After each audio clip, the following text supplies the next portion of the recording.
नमस्कार दोस्तों, टेक्नोलॉजी सीखो के आपके अपने YouTube चैनल में आप सभी लोगों का स्वागत है। दोस्तों, आज का ये जो वीडियो है ये स्पेशल है उन लोगों के लिए जो पूरे ऑल ओवर इंडिया लेवल पे एक टैक्सी बुकिंग का बिजनेस जो है बड़े स्तर पर करना चाहते हैं, अपना खुद का एक मोबाइल एप्लीकेशन लॉन्च करना चाहते हैं। तो इस तरह का मोबाइल एप्लीकेशन लॉन्च करने के लिए किस तरह की प्रोसेस उनको यूज़ करनी पड़ती है, क्या क्या चीज़ें हैं जो करनी चाहिए, उन सब चीज़ों के बारे में डिस्कस करेंगे। फर्स्टली मैं आप लोगों को बता दूं कि ये वीडियो थोड़ा सा लंबा हो सकता है और यदि आप अपना टैक्सी बुकिंग का बिजनेस बढ़ाना चाहते हैं, पूरे बड़े लेवल पे उस चीज़ को करना चाहते हैं, तो क्या क्या चीज़ें आपको करनी पड़ेंगी, उन सब चीज़ों को जानने के लिए इस वीडियो को पूरा देखिएगा। तो चलिए शुरू करते हैं। फर्स्ट थिंग ये है कि एक टैक्सी बुकिंग एप्लीकेशन लॉन्च करनी है अगर आपको पूरे इंडिया के अंदर, तो सबसे पहले आपको एक बात ध्यान रखनी है और वो ये है कि इंडिया के अंदर ऑलरेडी बहुत सारी टैक्सी बुकिंग की ऐप्स जो है वो आ चुकी है और वो डिफरेंट तरीके से जो है वो सर्विसेज दे रही है। ओला उबर तो ऑलरेडी है ही, लेकिन उसके अलावा भी बहुत सारी एप्लीकेशंस आ गई है। तो फर्स्ट थिंग जो है ये आपको अपने आप को इवेल्युएट करने की ज़रूरत है कि आप कॉम्पीट कैसे करेंगे या आप ऐसा क्या अलग कर सकते हैं अपने इस टैक्सी बुकिंग के बिजनेस के अंदर जो कि कोई और नहीं कर रहा है, या तो किस तरीके से आप दूसरे बिजनेसेस से बेहतर जो है सर्विसेज लोगों को ऑफर कर सकते हैं। देखिए, टैक्सी बुकिंग के बिजनेस का मार्केट पूरे इंडिया में ऑल ओवर द वर्ल्ड जो है बहुत बड़ा मार्केट है और इतनी सारी ऐप होने के बावजूद भी जो है ऑफलाइन जो है उसमें भी बहुत सारे जो है लोग जो है टैक्सी बुक करते हैं और राइड करते हैं। तो मार्केट तो बहुत बड़ा है, इस बात में कोई डाउट नहीं है। बट अभी आप अपना बिजनेस बड़े स्तर पे लॉन्च करने की बात कर रहे हैं, तो सबसे पहले जो है आपको अपना एक आइडिया जो है, आपकी जो यूएसपी है उसको वैलिडेट करने की ज़रूरत है कि क्या एग्जैक्टली आप मार्केट में लोगों को ऑफर करने वाले हैं अपनी टैक्सी बुकिंग की ऐप के साथ साथ। और उसी के साथ में सबसे पहली चीज़ जो आपको करनी चाहिए वो ये है कि आपके टैक्सी बुकिंग के बिजनेस का ऐप का एक ब्रांड नेम जो है वो आपको सोचना पड़ेगा कि जैसे ओला है, उबर है, उस तरह से जो है आपका क्या ब्रांड होगा, जिस ब्रांड जो है वो लोगों को इजी टू रिमेंबर होगा, जल्दी से याद हो जाएगा। इस तरह का ब्रांड नेम आप सोच के सबसे पहले अपने ब्रांड का जो है वो आप ट्रेडमार्क जो है वो करवा सकते हैं। क्योंकि जब आप बड़े स्तर पर कोई भी बिजनेस करते हैं तो आपको उसका ट्रेडमार्क करवाना बहुत ज़्यादा ज़रूरी है, ताकि आपको आगे जाके कोई लीगल इश्यूज़ ना आए एंड आपके ब्रांड से कोई दूसरा व्यक्ति जो है वो अपना बिजनेस शुरू ना कर सके। तो फर्स्ट जो है आप ट्रेडमार्क रजिस्ट्रेशन करवा सकते हैं। उसके बाद में है कंपनी रजिस्ट्रेशन। देखिए, अगर बड़े स्तर पर बिजनेस करना है तो आपको एक प्राइवेट लिमिटेड कंपनी रजिस्टर करवानी चाहिए। और प्राइवेट लिमिटेड कंपनी जो है किस तरीके से रजिस्टर होती है ये आप किसी सीए से जो है कंसल्ट कर सकते हैं। 15 से 20 हज़ार रुपये जो है कंपनी इस्टेब्लिशमेंट का खर्चा आता है। 2 डायरेक्टर लगते हैं, जो है आपका डिजिटल सिग्नेचर लगता है, डायरेक्टर आइडेंटिफिकेशन नंबर लगता है, एमसीए की वेबसाइट है जहाँ पर जो है जाके कंपनी रजिस्टर होती है। बट ये सीए की मदद से ही हो सकती है, तो आप बेहतर है कि किसी सीए से जाके कांटेक्ट करें, तो वो आपको गाइड करेंगे कि कंपनी आप जो है किस तरीके से रजिस्टर कर सकते हैं। उसके बाद में आती है बिजनेस लाइसेंसिंग। अब यहाँ पर जो है आप जिस स्टेट में अपना बिजनेस शुरू कर रहे हैं उस स्टेट की गवर्नमेंट में अगर कुछ लाइसेंसिंग की ज़रूरत है तो आप अपने बिजनेस की लाइसेंसिंग करवा सकते हैं। अगर आपकी खुद की गाड़ियाँ हैं तो उसकी प्रोसीजर होती है, आपकी गाड़ी को जो है टैक्सी में आपको कन्वर्ट करवाना होगा। उसके अलावा गाड़ी का इंश्योरेंस होना चाहिए, ड्राइवर्स के पास ड्राइविंग लाइसेंस होने चाहिए और वो एक प्रॉपर कमर्शियल व्हीकल होना चाहिए। तो जो भी लाइसेंसिंग आपके स्टेट और आपके सिटी के अकॉर्डिंग जो आपके बिजनेस के लिए ज़रूरी है उसका पता कीजिए और वो लाइसेंसिंग करवाइए। ये जो है इनिशियल स्टेज है। और ट्रांसपोर्ट लाइसेंस जो है वो होता है, इंश्योरेंस होता है टैक्सी।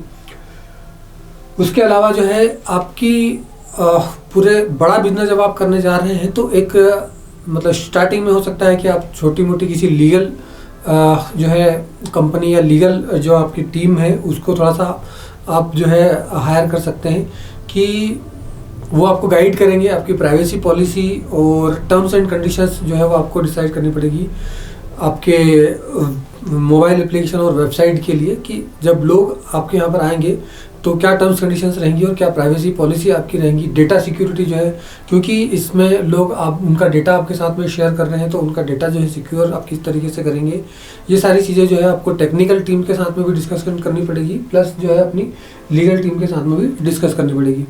देन उसके अलावा जो है अगला जो है डेटा सिक्योरिटी हो गया। उसके बाद में ऐप डेवलपमेंट। अब यहाँ पर जो है आपकी लीगल टीम हो गई है, आपने कंपनी रजिस्ट्रेशन कर लिया, आपने ट्रेडमार्क को कर लिया, लेकिन मोबाइल एप्लीकेशन डेवलपमेंट जो है वो आपको अपने आइडिया के अकॉर्डिंग करवाना चाहिए। देखिए जो सब लोग कर रहे हैं अगर वैसा ही आप भी करेंगे तो मतलब सक्सेस की रेशो जो है उसमें काफ़ी कम है। और क्या क्या आपको ऐप डेवलपमेंट में क्या क्या चीज़ें आपको लगती है वो टेक्निकल टीम जो है वो आपको बताएगी।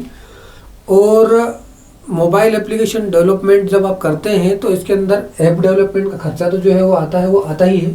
उसके साथ साथ आप कुछ एपीआई यूज़ करते हैं जैसे कि गूगल मैप है, क्योंकि जब कोई भी व्यक्ति आपके मोबाइल एप्लीकेशन के ऊपर जब सर्च करता है तो वो जो मैप लोड होता है वो गूगल मैप की एपीआई यूज़ होती है। तो एपीआई जो है वो फ्री होती है थोड़ी मतलब यूज़र्स के लिए, लेकिन वो चार्जेबल होती है अगर आप एक बड़े लेवल पे उस चीज़ को करते हैं तो गूगल की वेबसाइट पे जाके, गूगल मैप की वेबसाइट पे जाके एपीआई पे जो है आप ये चेक कर सकते हैं कि गूगल मैप के क्या चार्जेस होंगे। बिकॉज जब बड़ा बिजनेस करने की आप सोच रहे हैं तो हर जगह पे आपको कहीं ना कहीं जो है चार्जेस लगते हैं। तो गूगल मैप की एपीआई जो है उसके चार्जेस आप डिसाइड कर सकते हैं। और एक टेक्निकल टीम आपको हमेशा लगेगी, क्योंकि यदि ऑल ओवर आपके किसी टेक्निकल आपके एप्लीकेशन में आपको कुछ चेंज करना हुआ, आपके किसी आइडिया को इम्प्लीमेंट करना हुआ या कुछ नया करना हुआ, क्योंकि जब तक आप कुछ नया नहीं करेंगे तब तक जो है वो आप यूज़र्स को अट्रैक्ट नहीं कर पाएंगे, या आपकी सर्विस में ऐसी कोई यूएसपी जो है वो नहीं होगी जिससे कि लोग बाकी एप्लीकेशन को छोड़ के आपकी एप्लीकेशन को डाउनलोड करके उस पर शिफ्ट हों और आपकी सर्विसेज यूज़ करें। तो स्ट्रॉन्ग टेक्निकल टीम लगेगी। कोई भी रेडीमेड कोड के साथ में यदि आप कोई चीज़ शुरू करते हैं तो वहाँ पर मैंने पहले भी एक वीडियो बनाया है, उसके अंदर मैंने बताया है कि जब चेंज करने जाते हैं तो वहाँ जो है आदमी परेशान हो जाता है, क्योंकि किसी भी ऐप डेवलपमेंट के चार्जेस ज़्यादा होते हैं और उसमें अगर चेंज करवाने जाते हैं तो उसके चार्जेस भी काफ़ी होते हैं। तो यदि आप शुरू से ही अपना माइंड मेकअप करके अपना खुद के आइडिया पर अगर अपना खुद का एक मोबाइल ऐप डेवलप करते हैं स्टार्टिंग से, तो जब आप उस पर आगे चेंजेस इंप्लीमेंट करते हैं या कुछ नए आइडिया को इंप्लीमेंट करते हैं तो फिर वो आपके लिए ईजी रहता है, आपको कभी उसमें कोई प्रॉब्लम नहीं आती है। और वैसे यदि चाहे तो रेडीमेड कोड के साथ में भी जा सकते हैं, उसकी मैंने एक वीडियो बनाया हुआ है ऑलरेडी, उसका लिंक मैं डिस्क्रिप्शन में आप लोगों को दे दूँगा।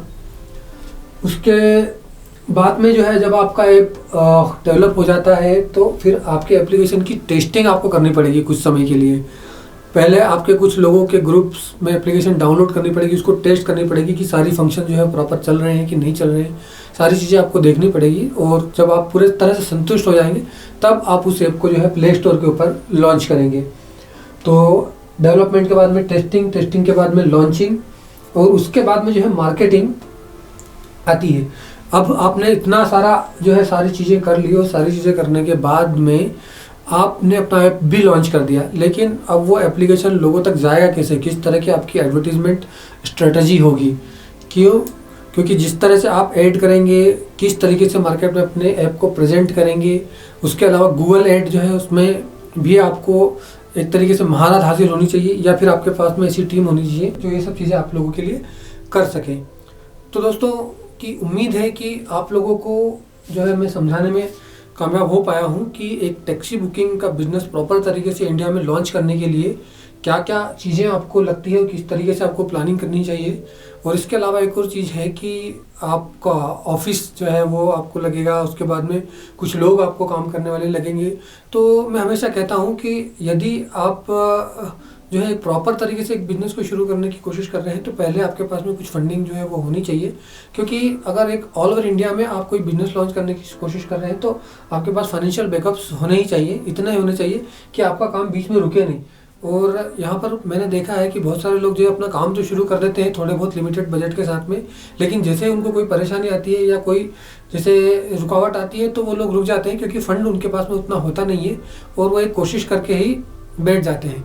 मेरे पास में कई लोगों के फ़ोन भी आए और उन्होंने मुझे बताया कि उन्होंने 1.5-2 लाख रुपए लगा के एप्लीकेशन कहीं से बनवाई और उसको शुरू किया, लेकिन उस एप्लीकेशन में जब चेंज करने की बारी आई या कुछ ऐसा टेक्निकल अपडेट जो है वो आया और वो लोग ही वो नहीं कर पाए, और उसकी वजह से जो है वो एक उन्होंने बिज़नेस को शुरू किया, एक लेवल तक लेके गए और वापस से वो बंद हो गया। बाद में उनके पास में इतना पैसा ही नहीं बचा कि वो उस चीज़ को कंटिन्यू कर पाए। तो यदि आप एक बड़े स्तर पर बिजनेस करना चाहते हैं तो या तो अपने पास खुद का पैसा होना चाहिए या फिर आपके पास में कोई ऐसा फाइनेंसर होना चाहिए जो उस बिज़नेस में पैसा लगा सके, ताकि जो है आपका बिज़नेस बीच में रुके नहीं और आप एक सक्सेसफुली एक बड़ा बिज़नेस जो है वो क्रिएट कर सकें। तो दोस्तों उम्मीद है कि आप लोगों को मैं समझाने में कामयाब हो पाया हूँ कि किस तरीके से आप अपना टैक्सी बुकिंग का मोबाइल एप्लीकेशन जो है वो लॉन्च कर सकते हैं इंडिया के अंदर। और इसके अलावा ऐसी कोई चीज़ है जो अगर मुझसे छूट गई हो और अगर आप में से किसी लोगों को पता है तो आप कमेंट कर सकते हैं। और मेरी एडवाइस रहेगी कि उसके लिए प्रोफेशनल्स से आप डिस्कशन जरूर करें अगर एक बड़े लेवल पर बिजनेस करना चाह रहे हैं, क्योंकि गलती करने के बाद में पछताने से कहीं बेहतर है कि हम पहले ही उन चीज़ों को तैयारी करके प्रॉपर लॉन्च करें ताकि एक सक्सेसफुल बिजनेस क्रिएट कर सके। दोस्तों ये वीडियो देखने के लिए आप सभी लोगों का बहुत बहुत धन्यवाद। अगर आपको ये वीडियो अच्छा लगे तो इस वीडियो को लाइक कीजिए, शेयर कीजिए आगे उन लोगों तक जो इस तरह का कोई बिजनेस शुरू करना चाहते हैं, तो उनकी मदद हो सकेगी। और thank you so much for watching this video. अगर कोई सवाल है तो वो भी आप कमेंट बॉक्स में डाल सकते हैं, आगे आने वाली वीडियोज़ को मैं उस टॉपिक पर बनाऊँगा। Thank you so much.